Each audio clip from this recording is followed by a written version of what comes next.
I was able to sign a historic agreement between the United States and Afghanistan that defines a new kind of relationship between our countries. I've been pushing Congress to help us get there by passing a few common sense policies. I said that I'd go after bin Laden if we had a clear shot at him, and I did.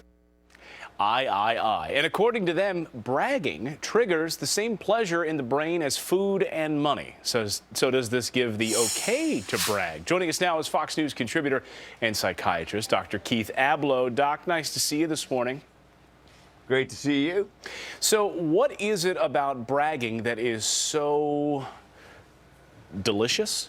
We're comparing it to food. Allie's smiling for food. So what is it? What about bragging is so delicious? Well, let me tell you what I think about that. It actually feels good. People, right? That thing where you raise your hand in class, call on me. Well, scientists have found out that talking about yourself, your thoughts, your feelings, this triggers the same parts of the brain that drugs, alcohol, and food trigger. This limbic system in the brain. And people will, in these studies at Harvard, choose to talk about themselves rather than getting paid to talk about somebody else. This is remarkable. Exactly what you're talking about here, this sort of penny for your thoughts. Participants gave up, look at this, between 17% and 25% of their potential earnings just to talk about themselves. So they'd rather sacrifice cash in order to brag about themselves. Yes, indeed. And listen, this predicts some pretty rough going here because we've got now so many tools to talk about ourselves. It's mind-blowing, literally mind-blowing. You can forget how to think because you're so busy on Facebook and Twitter just telling people what you think. It feels so good that it becomes like an addiction to the exclusion of everything else. 40% now of what we do with every day is talk about ourselves. That's an amazing statistic. Yeah, 40% of everyday speech is devoted to telling people about things that we've accomplished. But I have to imagine, Doc, there's got to be a significant downside, right? Those people we sort of admire and look to don't often talk about themselves, right? Wouldn't it be refreshing to have the President of the United States grab Speaker Boehner and Representative Ryan and Harry Reid up at the podium and say, you know what, we couldn't have done it without everyone. I couldn't have done it. We all should have done it.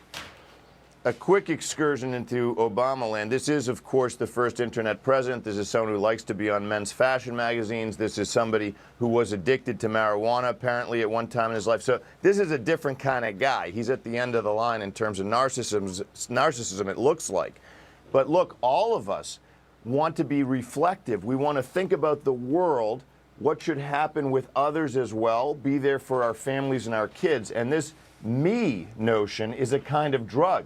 It's exactly what those who would want you not to take charge of your life when you're counseling and not to help take charge of the country would advise. When you're counseling somebody, I mean, there's a funny SNL character, I think, that Kristen Wiig plays, where she has to one-up someone every time they say something.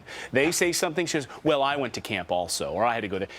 When you see someone like that, how do you get them to stop bragging and just let other people enjoy what they've done and their accomplishments?